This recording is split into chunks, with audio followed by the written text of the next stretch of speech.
नमस्कार, बहुत स्वागत है आपका। आप देख रहे हैं यूपी मांगे उत्तर और मैं हूं आपके साथ विवेक शुक्ला। उत्तर प्रदेश के 3 दागी आईपीएस अफसरों पर स्क्रीनिंग के बाद कार्रवाई हो गई है।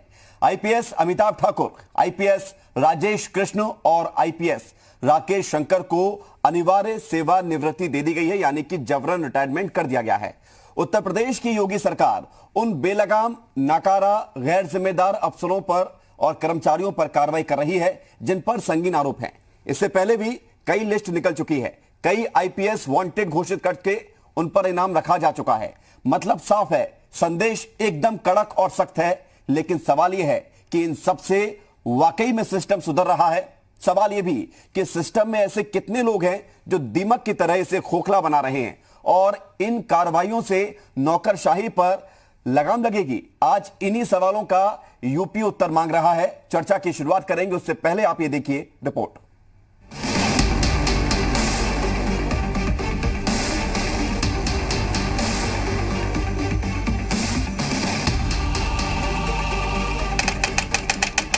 IPS Amitabh Thakur, IG rules and manual. IPS Rajesh Krishna, सेना नायक 10वीं battalion Barabanki. IPS Rakesh Shankar, DIG स्थापना। ये वो 3 आईपीएस अफसरों के नाम हैं जिन्हें अब वीआरएस देकर सिस्टम से विदा किया गया है। सिस्टम की सफाई के लिए उत्तर प्रदेश की योगी सरकार लगातार बेलगाम अफसरों को जबरन रिटायरमेंट दे रही है। वो अफसर जिन पर गंभीर आरोप है वो अपना काम ठीक तरीके से नहीं करते, वो सरकार के आदेशों की अवहेलना करते हैं। ऐसे अफसरों को अनिवार्य सेवानिवृत्ति देकर सिस्टम साफ किया जा रहा है। भारत सरकार के गृह मंत्रालय की स्क्रीनिंग में उत्तर प्रदेश के चर्चित आईपीएस अमिताभ ठाकुर के साथ आईपीएस राजेश कृष्ण और आईपीएस राकेश शंकर साबित हुए। 17 मार्च को आए आदेश के बाद अब प्रदेश के गृह विभाग की तरफ से उन्हें वीआरएस देकर जबरन रिटायर करने का आदेश जारी हो गया है। वीआरएस मिलने के बाद अमिताभ ठाकुर ने पहला ट्वीट किया और लिखा, मेरी जरूरत अब सरकार को नहीं है, जय हिंद। हालांकि बाद में वो मीडिया के सामने आए और कहा कि मैंने ईमानदारी से काम किया है। वीआरएस के आदेश की कॉपी पढ़ने के बाद तय करूंगा कि कोर्ट जाना है या नहीं।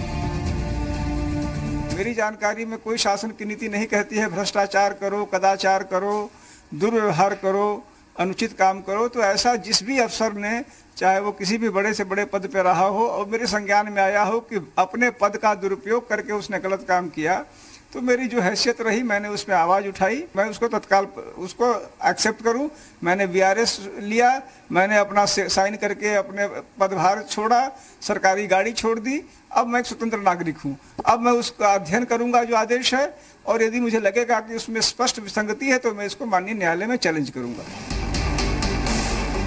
मुलायम सिंह के साथ ऑडियो मामले के सामने आने के बाद आईपीएस अमिताभ ठाकुर चर्चा में आए थे। उसके बाद से उन पर लगातार कई आरोप लगते रहे। कई बार अपनी टिप्पणियों को लेकर भी वो विवादों में रहे हैं। कई मामलों में उनके खिलाफ जांच चल रही है।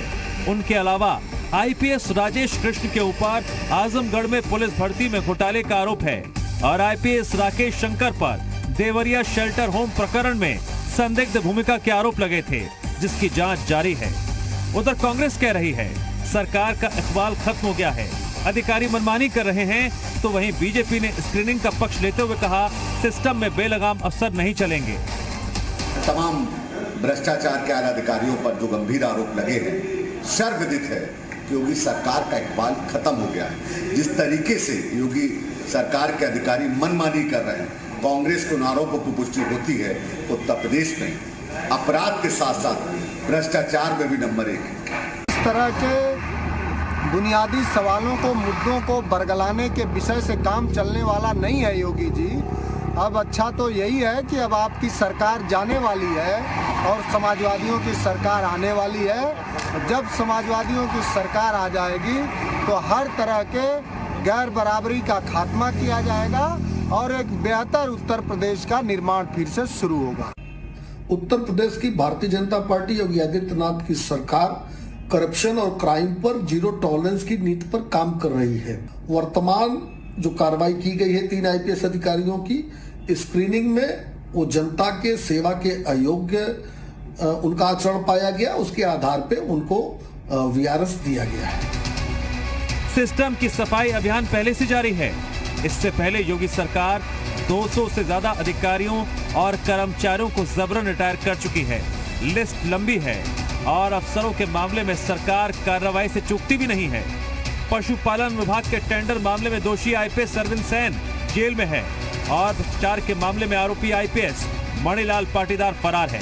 यानी स्पष्ट है, जो काम का नहीं वो सिस्टम से साफ और जो दोषी वो सलाखों के पीछे। लेकिन बड़ा सवाल ये कि क्या इससे सिस्टम में सुधार आएगा? ब्यूरो रिपोर्ट, जी मीडिया। जी हां, तो बड़ा सवाल यही है कि इन सारी प्रक्रियाओं से, कार्रवाई से सिस्टम में कितना सुधार आने जा रहा है, क्योंकि हर साल ऐसी लिस्ट निकल रही है। खास मेहमान हमारे साथ इस चर्चा में शामिल हो रहे हैं, उनसे आपको रूबरू कराते हैं। वेदभूषण एक्स एसीपी हमारे साथ जुड़ेंगे कुछ देर में। अशोक पांडे प्रवक्ता भारतीय जनता पार्टी से हमारे साथ जुड़ रहे हैं। नाहिद लारी खान जी प्रवक्ता हैं आप समाजवादी पार्टी से, ये भी हमारे साथ जुड़ रही हैं। और प्रभाकर पांडे प्रवक्ता कांग्रेस के। स्वागत आप तीनों का जी उत्तर प्रदेश उत्तराखंड में। और पहला सवाल प्रभाकर पांडे जी आपसे कि आपको लगता है कि वाकई में इससे सिस्टम में कुछ सुधार आएगा? इसमें कुछ ऐसा देखने को मिलेगा इन कार्रवाइयों से कि सिस्टम की जो गंदगी है, जो सिस्टम के दीमक ऐसे लोग हैं जिनके दामन में दाग है या इनका व्यवहार खराब है, जिनका काम खराब है, उससे सिस्टम दूर हो जाएगा?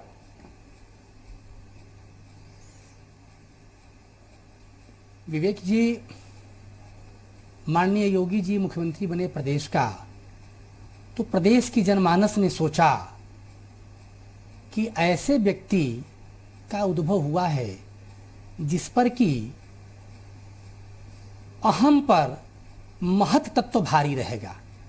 लेकिन हुआ इसके विपरीत, चित्त पर अहम तत्व भारी रहा। परिणामतः ये हुआ कि हर इनके कार्यप्रणाली में, हर इनके क्रियाकलाप में अहम दिखता है शुक्ला जी। लोकतंत्र के दो स्तंभों में कार्यपालिका विधायिका सीरियस एक दूसरे दोनों के पूरक हैं। अधिकारी करप्ट है, कार्रवाई होनी चाहिए, गैरवाजिब नहीं है, वाजिब है। अधिकारियों को सरेआम मंच से बेलगाम, नकारा, इन शब्दों से उद्बोधित करना, यही अहम तत्व है जिसका मैंने डिस्क्रिप्शन आपको दिया। दूसरी बात, 4 साल हो गई सरकार की, क्या योगी सरकार 4 साल में जीरो टॉलरेंस को प्रतिपादित करने के लिए, जीरो टॉलरेंस को स्थापित करने के लिए, न मैं खाऊंगा न खाने दूंगा इसको चरितार्थ करने के लिए ये जो कार्रवाई इनकी 4 साल पहले क्यों नहीं की गई? आज इलेक्शन 2022 में है तो उसके पहले कार्रवाई क्यों? और कार्रवाई करने का तात्पर्य ये नहीं होता है कि ब्यूरोक्रेसी को आप जो है गलत शब्दों से, गलत वाक्यों से उद्बोधन करेंगे, इस बात पर मुझको आपत्ति है। ठीक, ये जनता में अच्छी संदेश नहीं जाएगी। एक और विसंगतिपूर्ण स्थिति है कि भाई आईपीएसों की संख्या अधिक है कार्रवाई करने वालों में से, आईएएस वंचित हैं, इस पर भी लोगों का विरोध है, रोध है, प्रतिरोध है, गतिरोध है। तीसरी बात कि अगर ये वाकई अपनी संकल्प पत्र का पालन सही तरीके से करते तो यह स्थिति आती नहीं। ठीक है, ये स्थिति आती नहीं, लेकिन जो अफसर पहले से सरकार में जमे बैठे सिस्टम में, सरकार में नहीं सिस्टम में, उन अफसरों पर तो तभी कार्रवाई होगी ना जब उनकी स्क्रीनिंग होगी। लौट रहा हूं प्रभाकर पांडे जी आपके पास। वेदभूषण साहब भी हमारे साथ जुड़ गए हैं। विवेक जी उत्तर दीजिए। विवेक जी आ रहा हूं प्रभाकर जी, एक एक करके सभी मेहमानों को शामिल कर दें चर्चा में, उसके बाद फिर मैं आपकी बात जरूर सुनूंगा। अब सवाल है अशोक पांडे जी आपसे कि क्या वाकई में ये कार्रवाई जो हो रही है ये चुनाव को देखते हुए हो रही है? क्योंकि प्रभाकर पांडे जी तो ये कह रहे हैं कि टाइमिंग क्या है आपकी, 4 साल पहले क्यों नहीं हुई? देखिए आपको बता दें कि उत्तर प्रदेश सरकार ने स्क्रीनिंग कमेटी के माध्यम से लगभग 200 अधिकारियों के खिलाफ विभिन्न विभागों में कार्रवाई की। हमारी सरकार में इस सिस्टम की कमियों को उजागर भी हमारी सरकार ने किया। सचिवालय में अलग से सचिवालय चल रहा था जिसमें मित्र सेन यादव जी सांसद समाजवादी पार्टी के, उनके बेटे अरविंद सेन जी जो आज जेल में है, उसी कारण जेल में है। पूरा सचिवालय मतलब पूरी नौकरशाही ने उत्तर प्रदेश को, करप्ट नौकरशाही ने उत्तर प्रदेश को दिया था। लेकिन हमारी सरकार सरकार ने स्क्रीनिंग कमेटी के माध्यम से उन अधिकारियों के खिलाफ कार्रवाई का निर्णय लिया है जो भ्रष्टाचार में हैं या वो अब काम में सही नहीं ठीक बैठ रहे हैं, इस सिस्टम में सही नहीं आ पा रहे हैं। निश्चित तौर पे कि रिपोर्ट के आधार पे उन लोगों के खिलाफ जांच हो रही है, तो तब जाके उन लोगों के खिलाफ बीआरएस की बात कही गई है और उनके खिलाफ कार्रवाई भी हुई है। ये जीरो टॉलरेंस की नीति हमारी उत्तर प्रदेश तो स्क्रीनिंग हो गई पूरी, अभी बाकी है, लिस्ट लंबी है या इंतजार कर रहे हैं कि समय और आए आगे तो फिर और लोगों की जो लिस्ट पेंडिंग है उनको आगे किया जाए। विभागों में जी बिल्कुल विभिन्न विभागों में स्क्रीनिंग कमेटी जांच कर रही है। पहले से कहा गया कि इस तरह के अधिकारियों को, इस तरह के लोग कर्मचारियों को जो इस काम कार्य से नहीं कर रहे हैं, भ्रष्टाचार में डूबे हैं या उनके खिलाफ कार्रवाई हो रही है, जब शिकायत है तो उनके खिलाफ जांच के आधार पर कार्रवाई होगी और उसी के तहत कार्रवाइयां हुई भी हैं। ये कार्रवाई कब तक चलेगी? जब तक उत्तर प्रदेश का ये सिस्टम सही नहीं हो जाएगा। तो कब तक सही होगा? बिल्कुल सही होने की दिशा में यही सब कार्रवाई जो हो रही है, यही सही दिशा में है। ठीक है। सीधे सचिवालय फर्जी चल रहा था जिस प्रदेश में, तो वो आपने ठीक कर दिया। नाहिद लारी खान जी, सवाल आपसे। आवाज हमारे शासन में उजागर हुआ। ठीक है नाहिद लारी खान जी, तो जो अधिकारियों को बीजेपी की सरकार में एक्सपोज होना पड़ा, आप उन तक नहीं पहुंच पाए थे, आपसे मतलब आपकी सरकार में? विवेक जी, अपनी कमियों को छुपाने के लिए दूसरों के कंधे का सहारा ले रही है बीजेपी सरकार। ये दूसरों के कंधे पर बंदूक रखकर चला रहे हैं। आप देखिए कि आप ही के चैनल अपनी जिम्मेदारी निभाते हुए सुबह से लेकर रात तक सारी क्राइम की खबरें A to Z सब रिपोर्ट करती है। आप ये देखें कि माननीय सुप्रीम कोर्ट ने उत्तर प्रदेश में जिस तरह से लॉ एंड ऑर्डर ध्वस्त है, माननीय सुप्रीम कोर्ट ने कहा कि उत्तर प्रदेश में जो घटनाएं हो रही हैं वो झकझोर देने वाली है, वो भयानक है। यहां तक कहा कि उत्तर प्रदेश में जंगल राज है। तो अगर वाकई एक्शन लेना है तो एक्शन लेना चाहिए गृह मंत्री जी के ऊपर, क्योंकि वो एक नाकामयाब गृह मंत्री है। गृह मंत्री टोटल फेल है। अशोक पांडे जी, आपको मौका दूंगा। गृह मंत्री कौन है? वो उत्तर प्रदेश के मुख्यमंत्री ही गृह मंत्री हैं। उनसे अपना विभाग तो संभल नहीं रहा है और प्रदेश भी नहीं संभल रहा है। आप ये देखें कि आदित्यनाथ जी उत्तर प्रदेश के हैं ही नहीं, वो तो चीन के बॉर्डर के रहने वाले हैं, इसलिए उनको उत्तर प्रदेश से कोई खास दिलचस्पी भी नहीं है। बेहतर हो कि खन्ना जी जो एक मंत्री हैं और सबसे पुराने बीजेपी के पुराने सीनियर योग्य लीडर हैं, उनको चीफ मिनिस्टर बनाए तो शायद इस चलाचली की बेला में स्थिति मतलब आपको सुरेश खन्ना मुख्यमंत्री चलेंगे, मुख्यमंत्री योगी आदित्यनाथ नहीं चलेंगे आपको, क्योंकि वो बाहरी हैं, क्योंकि उनका जन्म उत्तराखंड में हुआ। लेकिन आपको पता होना चाहिए उत्तराखंड उनके जन्म के बाद बना है, उस समय उत्तर प्रदेश ही था वो। विवेक जी, उनकी इसीलिए दिलचस्पी नहीं उत्तर प्रदेश में। आप ये देखिए कि आदित्यनाथ जी को उड़न खटोला मिला है, यूपी की जनता से टैक्स वसूल कर उस उड़न खटोला में तेल डलता है और उसका खर्चा बर्चा भी उसी पैसे से निकाला जाता है, इसलिए मिला उड़न खटोला आदित्यनाथ जी को। नाहिद लारी खान जी, उड़न खटोला पे बात नहीं हो रही है, आप तो ये बताइए कि ये कार्रवाई सही है या गलत है? देखिए, मैं उसी बात पर आ रही हूँ विवेक जी, उसी बात पर आई हूँ कि उनको उड़न खटोला मिला है कि कोई आवश्यकता हो तो वो प्रदेश में जाए, अन्यथा अपने मंत्रियों को भेजें। वो क्या कर रहे हैं? वो अपने आप को एक नेता समझ रहे हैं। उनको गलतफहमी हो गई है कि वो एक नेता है। वो एक प्रदेश से दूसरे प्रदेश जा रहे, कभी बंगाल जा रहे, कभी असम जा रहे, छोटी छोटी जनसभा। तो इससे जो है समाजवादी पार्टी को तकलीफ है क्या? नहीं, तकलीफ हमको ये है कि उनकी उत्तर प्रदेश तो जल रहा है, उत्तर प्रदेश में जंगल राज है, अपना प्रदेश तो संभाल नहीं पा रहे हैं। अन्य प्रदेश में छोटी छोटी जनसभाएं, छोटी छोटी नुक्कड़ सभाएं कर रहे जाकर। और अगर केपी ये कह रही है कि इन 3-4 आईपीएस ऑफिसर्स को जो वीआरएस इनको दे दिया है, तो इससे अब मान लिया जाए कि अब कल से उत्तर प्रदेश में कोई क्राइम नहीं होगा, अब कल से उत्तर प्रदेश क्राइम मुक्त हो जाएगा। ठीक है, ये जवाब लेंगे आपका। वेद भूषण जी, लौट रहा हूं मैं आपके पास। नाहिद जी, वेद भूषण जी, आपने सारी बातें सुनी होंगी।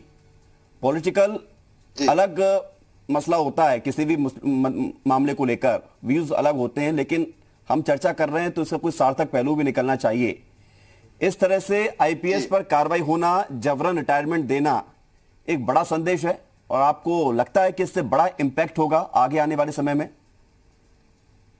बिल्कुल शुक्ला जी, इंपैक्ट होगा। देश का कॉन्स्टिट्यूशन है, उसका आर्टिकल 311(2) सरकार को ये ताकत देता है, पावर देता है कि 3 कंडीशंस में जब कोई अफसर गिल्टी करार कर दिया गया हो, नंबर 2 इंक्वायरी संभव ना हो, सपोज करो गवाह विदेश के अंदर है, इंडिया में नहीं आ सकते, या देश की थ्रेट टू नेशन, उन स्थितियों के अंदर सीधा डिसमिसल, रिमूवल किया जा सकता है। उसके अलावा अभी सरकार एक फंडामेंटल रूल 56J और 48 of CCS conduct rule pension का लेकर आई थी। उसमें सरकारों को पावर दी गई थी, तमाम हिंदुस्तान की सरकारों को, इवन सेंट्रल गवर्नमेंट को, कि जो तमाम ऑफिसर्स का परफॉर्मेंस चेक किया जाए, उनका रिकॉर्ड चेक किया जाए, पास्ट रिकॉर्ड। यदि उनका रिकॉर्ड वो सर्विस में रहने लायक नहीं है तो तुरंत उनको डिसमिस किया जाए, रिमूव किया जाए। इसका सबसे बढ़िया एग्जाम्पल अब जो फिलहाल महाराष्ट्र के अंदर सचिन वाजे को लेकर चल रहा है, ये बहुत बढ़िया एग्जाम्पल मैं आपको दे रहा हूं। यदि महाराष्ट्र सरकार ने इनको नौकरी में ना लिया होता, क्योंकि 18 जेल में रहे, 16 साल नौकरी से बाहर रहे, इनको लाकर एक भ्रष्ट अधिकारी को, एक एक्सटॉर्शनिस्ट को लाकर नौकरी में बहाल कर दिया गया। तो ये यदि ऐसा ना किया जाता तो आज ये दिन महाराष्ट्र सरकार के अंदर ना होता। अब जो कंट्रोवर्शियल 3 आईपीएस ऑफिसर जिनको रिमूव किया गया था, इनके खिलाफ बहुत ही सीरियस एलिगेशंस है, करप्शन के एलिगेशंस है, सेक्सुअल हरासमेंट के एलिगेशंस है। इनका रिमूवल करना एक बहुत बड़ा मैसेज जाता है। उसके अलावा आपने देखा होगा IRS ऑफिसर्स को जब मोदी सरकार लिया था तो उनको सर्विस से रिमूव कर, इसके अंदर लाखों ब्रजभूषण जी, आपकी आवाज रोक रही है, लौट रहे हैं आपके पास। लेकिन जो आपने कहा कि एक बड़ा संदेश जाएगा और बाकायदा रूल भी है, तो प्रभाकर पांडे जी, स्क्रीनिंग में जो सही होगा वो अंदर रहेगा, जो नहीं होगा वो बाहर जाएगा। आपको लगता है कि इस मुद्दे पर इतनी बहस होना चाहिए जो आरोप लग रहे हैं? नहीं विवेक जी, कोई भी किसी भी पार्टी की सरकार हो, कोई भी सत्तासीन हो, कोई भी दल अपनी सरकार की फजीहत कराना नहीं चाहती है करप्ट अधिकारियों के रहने से, विषय की स्पष्ट करने वाले अधिकारियों की उपस्थिति से कोई सरकार नहीं चाहती है। अगर कोई सरकार यह कार्य कर रही है तो सुखद है, अच्छा है। सरकार की मनोदशा और मन स्थिति को जानिए कि ये क्या बताना चाहते हैं, और यह करके भाई आपने आधार दिया करप्शन का, यह संदेश क्या देना चाहते हैं आप? विकास है, कार्य संदेश साफ है, आप क्या समझ रहे हैं? अब वह जीरो टॉलरेंस जिन्होंने लिखा है, जो जीरो टॉलरेंस विवेक जी उन्होंने लिखा अपने संकल्प पत्र में, उसी के स्थापित के लिए कि भाई यह स्थापित हो जाए, कम से कम जनता ये जान जाए। लेकिन जनता बहुत कुछ जानती है। जांच कर रहे हैं आप, स्क्रीनिंग कमेटी आपने बनाया है, क्या गारंटी है कि वह स्क्रीनिंग कमेटी सही जांच कर रही है? क्या गारंटी है कि जांच करने वाले लोग ईमानदार हो सकते हैं? कौन लेगा?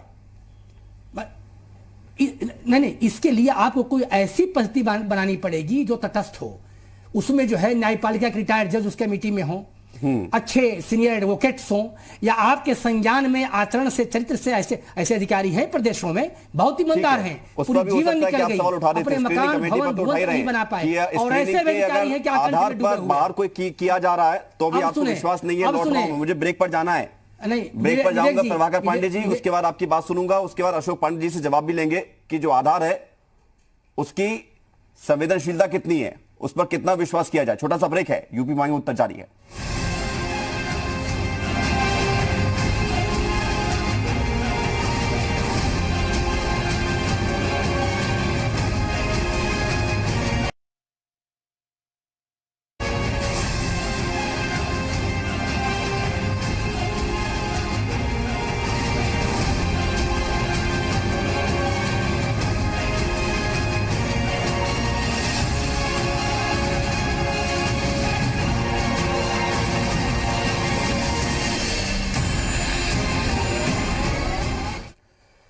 ब्रेक के बाद स्वागत है आपका। और लगातार हम चर्चा कर रहे हैं 3 आईपीएस अफसरों को जबरन रिटायरमेंट किया गया है और उस पूरे मामले को लेकर राजनीति भी हो रही है, आरोप भी लगाए जा रहे हैं टाइमिंग को लेकर। खास मेहमान हमारे साथ लगातार बने हुए हैं। अशोक पांडे जी, अब सवाल आपसे, स्क्रीनिंग कमेटी पर सवाल उठे हैं कि आप स्क्रीनिंग कर रहे हैं तो उसका आधार क्या है, उसमें कितने ऐसे लोग हैं जो ईमानदार हैं और तटस्थ लोग कितने हैं जो सही ढंग से फैसला लेंगे किसी व्यक्ति विशेष के बारे में, उसका मानक क्या है, उस ईमानदार लोगों का मानक क्या है, आपको बता दें भूमि क्या है। अशोक जी अब जवाब दे रहे हैं, सुनिए।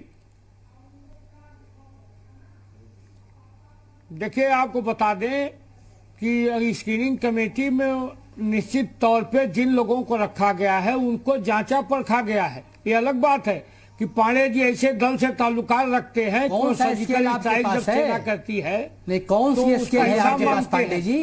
लाश गिन के इनको दिया जा तब ये मानेंगे कि सेना ने सर्जिकल स्ट्राइक की है। और ये कैसे जान गए कि स्क्रीनिंग टीम में परिपाटी आपने बनाया है? कभी सेना के अधिकारी मीडिया के सामने बयान नहीं दिया करते थे, कभी पुलिस अधिकारी आईएएस जो है मीडिया के सामने बयान नहीं दिया करते थे कांग्रेस गवर्नमेंट में। आपने परिपाटी बनाया है, इस तरह की उंगली परिपाटी आपने बनाया है पांडे जी। जो पार्टी ब्यूरोक्रेसी को मीडिया के सामने प्रस्तुत कराते हैं उससे बयान दिलवाते हैं, ये बहुत विधायिका के लिए बहुत खतरनाक है, लोकतंत्र के लिए बहुत घातक है। प्रभाकर पांडे जी जब आप बोल रहे थे तो वो सुन रहे थे, अब आप सुन लीजिए। है जिनकी शिकायत हुई है, जो अधिकारी भ्रष्टाचार में संलग्न रहे हैं, जिन अधिकारियों पे था कि अपना काम कायदे से नहीं कर रहे हैं, उन अधिकारियों की स्क्रीनिंग कमेटी ने जांच करके रिपोर्ट दी, तब उनके खिलाफ कार्रवाई की गई है। तो तटस्थ लोग थे उसमें। विवेक जी, सवाल यह है कि जो पैरामीटर सेट किया गया होगा, अशोक पांडे जी देखिए स्क्रीनिंग कमेटी की रिकमेंडेशन पर ही सारी चीजें होती हैं, ये बात ठीक है। कमेटी में उन्हीं लोगों को रखा गया है, तो अब स्क्रीनिंग कमेटी में उन्हीं लोगों को रखा गया है जिनके बारे में पता है कि काम करने में अच्छे लोग हैं, ईमानदार लोग हैं। तो ऐसे कब तक चलेगा? क्योंकि सिस्टम को साफ करने के लिए आपको 5 साल मिले थे। अब जनता पर डिपेंड करता है कि 2022 में आपको दोबारा मौका देती है या नहीं देती है। उत्तर प्रदेश की जब तक कि उत्तर प्रदेश में नौकरशाही जो भ्रष्टाचार में डूब रही थी उससे उबाल नहीं जाएगी, तब तक हमारा उत्तर प्रदेश सरकार का ये रवैया अख्तियार रहेगा। इन्फिनिटी टाइम नहीं है ना आपके पास, एक तय समय है। अशोक पांडे जी, कोई भी हो, एक तय समय, उसके खिलाफ होगी। अशोक पांडे जी, 4 साल आपके गुजर चुके हैं, 1 साल बाकी है, 2022 चुनाव है, उसके परिणाम बताएंगे कि आप आएंगे या दूसरा कोई और आएगा। समय नहीं हो रहा है ये चुनाव। हम जब हमारी सरकार आई तब से हमने कहा कि हम किसी इन सवालों पे, कानून व्यवस्था के सवाल पर, भ्रष्टाचार के सवाल पर हम जीरो टॉलरेंस की नीति अख्तियार करेंगे। हमने उत्तर प्रदेश में जब इनकाउंटर शुरू किया, विकास दुबे जी से इनका इनकाउंटर हुआ तो लोग परशुराम की मूर्ति लगाने लगे। हम जब मुख्तार अंसारी को के खिलाफ कार्रवाई करते हैं तो पंजाब सरकार उनको फर्जी मजदूर की हत्या में बंद कर देती है ताकि उत्तर प्रदेश में आ जाए। इन लोगों के प्रति भी शिकायत है। निश्चित तौर पे आपको बता दें कि ये प्रक्रिया जब सरकार आई है तब से प्रारंभ है। आऊंगा प्रभाकर पांडे जी, आपको मौका दूंगा, रिपीट करेगी, लेकिन उससे पहले जारी रहेगी। ठीक, अशोक पांडे जी, नाहिद लारी खान जी, देखिए कोई व्यक्ति, आप या हम, मैं खुद एक छोटी सी यदि कंपनी स्टार्ट करते हैं तो इसमें कोई व्यक्ति यदि हम भर्ती कर लेते हैं और यदि वो काम का नहीं रहता है तो उसकी स्क्रीनिंग करके हम देख लेते हैं वो कितना काम का है, बाद में उसको नमस्ते कर देते हैं, जो रूल होते हैं उसके मुताबिक। वही तो हुआ है, होना चाहिए आगे भी। ठीक है विवेक जी, जो भी भ्रष्ट अधिकारी हो या कर्मचारी हो उन पर लगाम लगना ठीक बात है, और ये कोई बात नहीं कि अब चला चली की बेला में बीजेपी सरकार ये कर रही है, लेकिन यहाँ ये भी देखना जरूरी है कि कहीं इन अधिकारियों का यूज एंड थ्रो तो नहीं किया जा रहा है। उदाहरण के तौर पर मैं बात करूंगी रामपुर के एसपी रहे अजयपाल शर्मा की। रामपुर के जो एसपी थे अजयपाल शर्मा, उन्होंने खुलेआम कहा कि क्राइम पोस्टिंग के लिए लखनऊ 80 लाख रुपए पहुंचाना पड़ता है। तो कार्रवाई नहीं हुई अजयपाल शर्मा पर उस वक्त? नहीं, उस वक्त कोई कार्रवाई नहीं हुई थी। उसके बाद जांच सीनियर ऑफिसर की जांच टीम बैठी थी और जांच में ये बात सही पाई गई। आप ये देखिए, ये वैसे ही प्रकरण है जो महाराष्ट्र में हुआ, चूंकि अभी महाराष्ट्र की बात कर रहे थे वेद भूषण जी, तो ये वैसे ही प्रकरण है जो महाराष्ट्र में हुआ। ये वही बात है। ये उत्तर प्रदेश में भी एक अधिकारी ने स्पष्ट कहा कि हमें प्राइम पोस्टिंग के लिए 80 लाख रुपए लखनऊ देने पड़ते हैं। अब आप तो ऐसे लोगों को तो निकालना है जो भ्रष्टाचार करते हैं, जो करप्ट हैं। अब बात तो सुनिए, मैंने तो कहा कि ऐसे लोगों पर एक्शन होना चाहिए। आप बात तो सुनिए, मुझे मेरी कंप्लीट होने दें। एक महिला ने भी अजय पाल शर्मा के ऊपर आरोप लगाया कि उसके साथ शोषण किया और अपराधियों के साथ मिलकर ये फर्जी मुकदमे कायम करते हैं ये अजय पाल शर्मा। यहाँ तक इसी शर्मा ने रामपुर के सांसद, सपा सांसद माननीय आजम खान साहब के ऊपर भी 60-70 फर्जी मुकदमे कायम किए। ये सब बातें जब आदित्यनाथ जी जो मुख्यमंत्री जी हैं या गृह मंत्री भी हैं, वो गृह मंत्री भी हैं, जब उनके समक्ष आई कि खुल्लम खुल्ला एक अधिकारी ने उनकी सरकार पर आरोप लगाया कि 80 लाख रुपए दिए जाते हैं प्राइम पोस्टिंग के लिए, और यहाँ तक कहा तो हुआ क्या, ये तो बताइए नाहिद खान, जांच हुई कि नहीं हुई आपको? क्या योगी जी ने जो फर्जी मुकदमे इस भ्रष्ट आईपीएस अफसर ने कायम किए थे आजम साहब पर, क्या उनको हटाए? नहीं हटाया। मतलब आपकी पीड़ा ये आजम खान बाहर आ जाए, बाकी लोग जितने भ्रष्ट हैं वो बने रहें, कोई दिक्कत नहीं।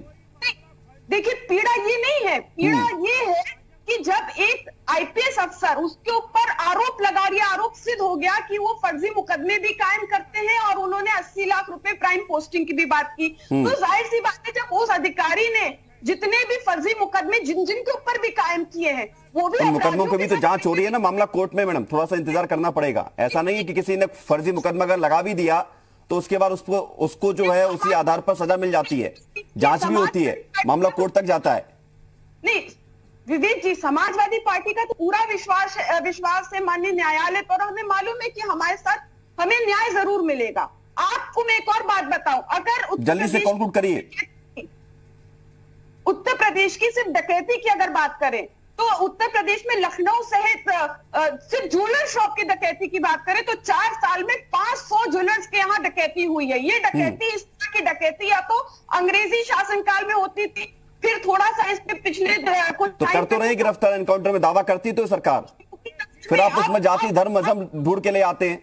लौट रहा हूं मैं नाहिद जी आपके पास, क्योंकि इस पूरे मामले को लेकर हमें समझना होगा अंदर से। वेद भूषण जी काफी वक्त से इंतजार कर रहे हैं। अशोक पांडे जी आपको मौका दूंगा मैं पूरा। वापस करने का निर्णय लिया था। अशोक जी आ रहा हूं मैं आपके पास, आ रहा हूं। वेद भूषण जी सवाल आपसे मेरा, डकैती की बात कर रही हूँ। सवाल ये है, देखिए जो भ्रष्टाचार के मामले बड़े गंभीर होते हैं और ना सिर्फ भ्रष्टाचार के, आपकी कार्यप्रणाली जो आपकी रूल रेगुलेशन जो ड्यूटी में होते हैं उनको यदि आप नहीं करते तो कार्रवाई होती है। स्क्रीनिंग को लेकर सवाल उठे हैं। दूसरा ये है कि कितना वक्त और लगेगा? आपको लगता है कि इस सिस्टम में बहुत ज्यादा कचरा है, साफ करते करते लंबा वक्त लग जाएगा? टाइम तो लगेगा, पर एक बहुत अच्छा मैसेज गया है, क्योंकि इससे पहले मैं आपको दिल्ली शहर का बताता हूं, किसी भी आईएएस और आईपीएस अधिकारी को दिल्ली में आज तक सर्विस से रिमूव नहीं किया गया है। यूपी में जो शुरुआत हुई है, एक बहुत बड़ा मैसेज जाएगा नीचे के अधिकारियों को, कभी भी बली का था। ये पहला मौका है कि यूपी के अंदर 3 सीनियर आईपीएस ऑफिसर्स को सर्विस से रिमूव किया। करप्ट और अनप्रोडक्टिव बहुत बड़ा मैसेज जाएगा। बिल्कुल, वो मैसेज तो जा रहा है वेद भूषण जी। बिल्कुल लिखा है कि 50। ठीक, लौट रहा हूं मैं आपके पास। अशोक पांडे जी सवाल आपसे। आप पहली बात तो वो बात करिए जो कहना चाह रहे थे। आ रहा हूं प्रभाकर जी आपके पास, सीधे इसके बाद आता हूं। अशोक जी बोलिए। देखिए, आपको बता दें कि अभी सपा की प्रवक्ता बोल रही थी, उत्तर प्रदेश में अपराध का राजनीतिकरण यही लोगों ने किया। इनके शासन में थाने बिक रहे थे, इनके शासन में अधिकारियों को पैसा लेके बढ़िया जगह दिया जा रहा था। जग जाहिर है इनके शासन में विकास दुबे जैसे लोगों का विकास हो रहा था। इनके शासन में महान गांधीवादी विचारक तो पकड़ आप रहे हैं अंसारी थे। इनके शासन में संकट मोचन बम विस्फोट का जो आतंकी था उसका मुकदमा वापस हो रहा था। आज उसी कचरे को हम ठीक कर रहे हैं। एमएलए एमपी अगर गलत होता है तो 5 साल पे जनता उसे हरा देती है, सरकार हटा देती है। लेकिन जो आईपीएस आईएएस हैं वो अखंड भ्रष्टाचार में अगर डूबे हैं उन पे कोई कार्रवाई नहीं होती। कैसे डूबते हैं? सवाल ये भी है अशोक पांडे जी, यदि कोई आईपीएस आईएएस ऑफिसर भ्रष्टाचार में डूबता है तो उसको संरक्षण किसका होता है? नेताओं का होता है, मंत्री का होता है, विधायक का होता है, सांसद का होता है। अगर बगैर संरक्षण के या तो संरक्षण होता है या अनदेखी होती है। स्क्रीनिंग कमेटी बनी, इसीलिए स्क्रीनिंग कमेटी बनी। स्क्रीनिंग कमेटी ने रिपोर्ट दिया और 200 लोगों के खिलाफ कार्रवाई हुई है। 3 लोग नहीं, हम 5 साल सरकार में आए हुआ। उसके बाद आपने हमने 200 अधिकारियों के खिलाफ कार्रवाई की है। ठीक है, लेकिन 2000 अंदर होंगे तो अभी तो 1800 बाकी है। समय आपके पास इतना नहीं है कि आप 1800 को अगले 6 महीने में निकाल दें। निश्चित तौर पे जो भ्रष्टाचारी होगा वो निश्चित तौर पे दंड का भागीदारी होगा। ठीक है सर, हम सपा अच्छी के बात लोग है, नहीं ये है, तो आप कह रहे हैं तो करिए, पत्रकारों वक्त मत लगाइए। लेकिन प्रभाकर पांडे जी, सवाल आपसे मेरा,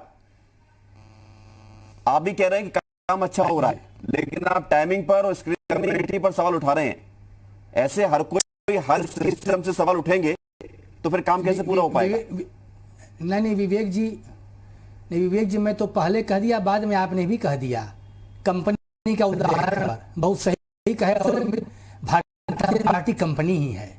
बहुत बढ़िया उदाहरण आपने, धन्यवाद आपको। मैंने कंपनी आपका हमारा लेकर किया था, कोई भी व्यक्ति कंपनी खोलता है। जैसे हमको आपने कहा कि आप भी कह रहे काम अच्छा हो रहा है।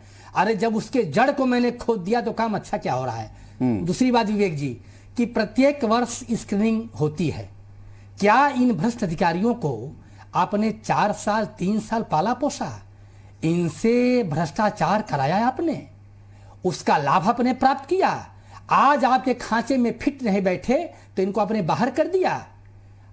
इनके खांचे में जो फिट बैठेगा वह ईमानदार है, इनके खांचे में जो फिट नहीं बैठेगा वो बेईमान है। अच्छा, तो यानी कि जितने लोग बाहर निकले सब इनके खांचे फिट नहीं बैठे हैं, जिनको तो आप किसकी तरफ है फिर? हाँ जी नहीं जी, सुने अब बताइए कि जरा वह उस व्यक्ति को ये परिणाम मिला है उसके मुखर होने का। अगर ये मंच से कहते हैं कि लोकतंत्र में विरोध खूबसूरती है, शुक्ला जी ये कर्मात्मक मार्ग से विमुख हो गए हैं और ये वचनात्मक मार्ग और ये जो है शब्दात्मक मार्ग, वाणिज्यिक मार्ग का पोषक बन गए हैं। जब आपने कहा भाई क्या करप्शन है उसका, वह व्यक्ति मुखर है, मुखर होने का दंड उसको मिला है। अगर किसी सत्ता शासन के विरोध में खड़ा होकर कुछ कह रहा है तो उसकी बातें सुनिए। आप सुनने के बजाय प्रतिशोधात्मक तरीके से, एक रिवेंज की भावना से कार्रवाई आप कर रहे हैं। इस बात पर मेरा विरोध है। दूसरी बात कि वह व्यक्ति नाकाबिल आईपीएस नहीं है। अमिताभ ठाकुर को बेईमान नहीं कह सकता है। तो 2016 में जो उन पर एफआईआर हुई थी, क्या वो रिवेंज कर दिया है जो समाजवादी पार्टी की सरकार के दौरान हुआ था मुलायम सिंह यादव के साथ? आपको पूरा मामला ही मालूम होगा। सवाल यही है कि जब विपक्ष में पहुंच जाते हैं तो हमारी सोच बदल जाती है। मैं सत्ता में बहुत दिन से नहीं हूं विवेक जी। नहीं, आप नहीं, मैं सत्ता में बहुत दिन से नहीं हूं। जब से उत्तर प्रदेश में क्षेत्रीय पार्टियों का प्रादुर्भाव हुआ, ये बढ़ा और उन क्षेत्रीय पार्टियों का आचरण करते हुए ये भारतीय जनता पार्टी ये उन्हीं के नक्शे कदम पर चल रही है और बाकी भारतीय जनता पार्टी के पास कहने के लिए कुछ है नहीं मित्र। ठीक है, जब लाते हैं लौट रहा हूं मैं आपके पास। अशोक पांडे जी, अब सवाल ये है हाईवे कि स्क्रीनिंग करके कितने अधिकारियों को आप बाहर निकालेंगे? आप कह रहे हैं कि जब तक सिस्टम सुधर नहीं आएगा तब तक हम करते रहेंगे। देखिए, तो ये तो एक तरफ बात हो गई। कल ही 2 दिन पहले शिवपाल यादव ने कहा कि मुख्यमंत्री जी ईमानदार हैं लेकिन नौकरशाही भ्रष्ट है, वो काम नहीं करती है। तो आधी बात आपको अच्छी लगी? देखिए, आपको बता दें कि नौकरशाही जो काम नहीं करेगी उसके खिलाफ दंडात्मक कार्रवाई होगी।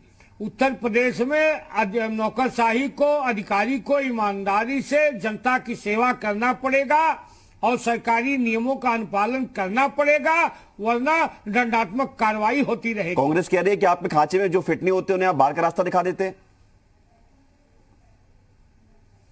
देखिए, कांग्रेस की बात छोड़ दीजिए। कांग्रेस क्षेत्रीय दलों को गाली देते देते खुद क्षेत्रीय दलों में बदल गई। अभी भाजपा को कह रहे थे कंपनी, अरे एक बेटा एक माई, एक बेटी एक घर जवाई, यही तो है कांग्रेस आई। उससे वो तो प्राइवेट लिमिटेड कंपनी ही है। इनकी बात छोड़ दीजिए। ठीक है, नाहिद लारी खान जी, सवाल आपसे। अब फुहड़ बात आपने कह दिया पंडित जी, आप शोभा नहीं देता है आपको। ठीक है, बहुत खराब। नाहिद लारी जी, सवाल आपसे ये है, भारतीय जनता पार्टी प्रवक्ता से हमको ऐसी उम्मीद नहीं है इन शब्दों का। नहीं सूट करता है पांडे जी। ठीक है, लौट रहा हूं मैं आपके पास। प्रभाकर जी लौट रहा हूं। नाहिद लारी खान जी, सवाल ये है कि क्या वाकई में सिस्टम में ऐसे लोग थे, आपकी जब सरकार थी तो आपने इस सिस्टम के दिमाग को साफ क्यों नहीं किया, या आपने कोशिश क्यों नहीं की? विवेक जी, अभी जो भाजपा के प्रवक्ता है माननीय पांडे जी, वो थाने और तहसील की बात कर रहे थे पिछली सरकार की। अरे अभी 6 दिन पहले भाजपा की कार्य समिति की बैठक में भाजपा के पूर्व विधायक ने कहा और मंच से कहा, आदित्यनाथ जी भी बैठे थे, प्रदेश अध्यक्ष भी बैठे थे, मंच से कहा कि उत्तर प्रदेश में थाने और तहसील बन गए भ्रष्टाचार के अड्डा। तो इससे बड़ा प्रमाण तो कुछ नहीं चाहिए ना आपको कि भ्रष्टाचार चरम पर है उत्तर प्रदेश में। चाहे आप कोरोना किट घोटाला देख लीजिए, चाहे आप शमशान घाट घोटाला देख लीजिए। आपने मेरे सवाल का जवाब नहीं दिया, ये बात तो कह दी। मैं आपसे सवाल कर रहा हूं कि यदि सिस्टम में आज जो कमियां निकलकर सामने आ रही हैं, ऐसा तो नहीं है कि एकाएक रातों रात ये कमियां हो गई, कमियां तो बहुत पहले से थी। तो जो कोशिश आज बीजेपी कर रही है, ये कोशिश आपने की होती तो शायद अब तक सिस्टम साफ हो गया होता। देखिए विवेक जी, मैं एक उदाहरण दूंगी आपको। जब कोई एक डीजीपी नए आते हैं या कोई एक चीफ सेक्रेटरी नया बनता है किसी स्टेट का, तो क्या वो रोते रहते हैं पिछले चीफ सेक्रेटरी के बारे में कि वो पिछले चीफ सेक्रेटरी इतने खराब थे, वो अच्छा काम नहीं करके गए, इसलिए मुझे ये सब संभालने में टाइम लग गया है? नहीं, वो नहीं रोते हैं। उनका काम है अपना प्रदेश संभालना, वो अपना काम करते हैं। ठीक इसी प्रकार कोई डीएम एसपी भी जब नए जिले पे जाते हैं तो वो पिछले डीएम एसपी को बातें नहीं सुनाते रहते कि पिछले डीएम अच्छे नहीं थे या पिछले एसपी अच्छे नहीं थे, वो तो अपना काम करते हैं। तो चूंकि इन्होंने 4 साल कुछ काम नहीं किया, अब इनकी चली की बेला है। आप ये देखिए, कल का मैं आपको उदाहरण दूं कि चित्रकूट में जहरीली, उनने 4 साल नहीं किया, आपने 10 साल नहीं किया। नहीं, ये आप कह रहे हो, मैं नहीं कह रहा हूं, ये मैं नहीं कह रहा हूं, क्योंकि सिस्टम की यदि सफाई चल रही है तो ये कोशिश आज क्यों हो रही है? ये पहले से होनी चाहिए थी। भाई सत्ता का मद इनकी पार्टी में तो ऐसा था कि अखिलेश जी ने पिताजी को भगा दिया, चाचा जी को भगा दिया। अरे ये डाकुओं की पार्टी है। अखिलेश जी तो सत्ता के मद में इतने चूर थे, ये इतने चूर थे कि पिता को हटाया, चाचा को हटाया, एक एक करके ड्रिल मत करिए अशोक पांडे जी। अशोक जी ड्रिल मत करिए मुद्दे को। यहाँ पे बात क्यों कर रहे अशोक हैं जी भाई? ड्रिल मत करिए, ये सब बातों पे बहुत चर्चा हो चुकी है, कोई मतलब नहीं है, वो उनकी पार्टी का मसला है। आप तो अडवाणी जो है टाल दिए। नायक जी कौन आपके पास 10 सेकंड, उसके बाद फिर मैं देखिए कि जाऊंगा। लोगों की मृत्यु हुई, वहां के चित्रकूट के बीजेपी एमएलए ने अवैध शराब बनती है और आबकारी विभाग के लोग शामिल हैं, कोई कार्रवाई नहीं हुई। नतीजा ये हुआ कि कल जो है 7 लोगों की ये जहरीली शराब के कारण मृत्यु हो गई। ठीक है, आपके इस कंसर्न का सवाल ले लेते हैं। अशोक पांडे जी, सीधा सवाल है, नॉन पॉलिटिकल क्वेश्चन है ये आपसे, नॉन पॉलिटिकल क्वेश्चन है कि क्या वाकई में अभी भी महसूस होता है कि नौकरशाही आपके हाथ में नहीं है? अशोक पांडे जी देखिए, बिल्कुल हम नौकरशाही पे लगाम लगा चुके हैं। उसी लगाम लगाने का परिणाम है कि आज उत्तर प्रदेश में जो दुर्दांत अपराधी थे आज अपनी अवैध संपत्ति को अपने से गिरा रहे हैं। आज नौकरशाही थोड़ी ना थे, सारी जैसा वो जो आतताई आज वो जाके पंजाब में शरण लिए हुआ है, ये उत्तर प्रदेश। अरे आप नौकरशाही और एक अपराधी की तुलना एक साथ कैसे कर सकते हैं? नौकरशाही अलग मामला है। मैंने आपसे सवाल सीधे पूछा। और पूर्ववर्ती सरकारों ने और नौकरशाही ने मिलकर इस तरह के विकास दुबे, मुख्तार और विजय मिश्रा जैसे लोगों को बढ़ाया था।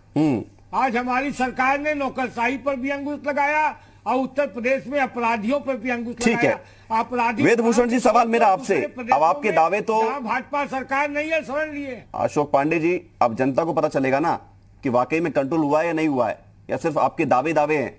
वेदभूषण जी, सवाल आपसे कि मैसेज तो अच्छा गया है, लेकिन ये मैसेज कब तक एक्टिव रहेगा? देखिए, अच्छी शुरुआत हो चुकी है। गवर्नमेंट की तरफ से इंस्ट्रक्शन है तमाम हिंदुस्तान के अंदर, मिनिस्ट्री ऑफ पर्सनल, जो कि इन तमाम चीजों को देखती है कि हर महीने स्क्रीन कमेटी उनको रिपोर्ट देगी कि जिन ऑफिसर्स का रिकॉर्ड ट्रैक खराब है, जिनकी इंटीग्रिटी डाउटफुल है, जो शक के घेरे में, जिनके खिलाफ करप्शन का एलिगेशन है। अभी आपके चैनल पर बात हो रही थी कि जो नायक जी, एक मिनट, आ रहा हूं आपके पास।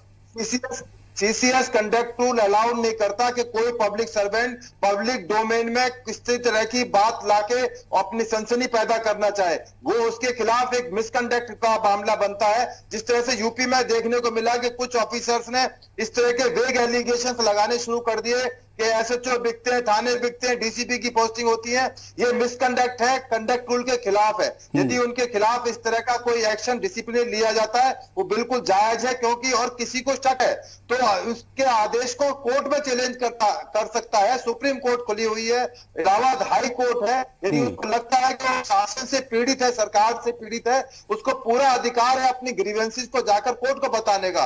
कोर्ट को भी यदि आप विश्वास नहीं करेंगे तो उसका तो कोई इलाज है नहीं। अल्टीमेटली कोर्ट में जाने का अधिकार उनसे नहीं छीना गया है। सर दिक्कत यही है, सारे मामले कोर्ट में तो सुलझते हैं, सरकारें बनती बिगड़ती भी अब कोर्ट में ही है, क्योंकि बगैर कोर्ट के तो कुछ इस देश में हो ही नहीं रहा है।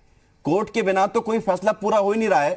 कोर्ट पर इतना बोझ पहले से ही है, हर मामले को लेकर यदि कोर्ट भागेंगे तो सिस्टम पूरा गड़बड़ा जाएगा। बहुत शुक्रिया, समय समाप्त हो गया। वेदभूषण जी, अशोक पांडे जी, नाहिद लारी खान जी और प्रभाकर पांडे जी, बहुत बहुत धन्यवाद आपका इस चर्चा में शामिल करने के लिए।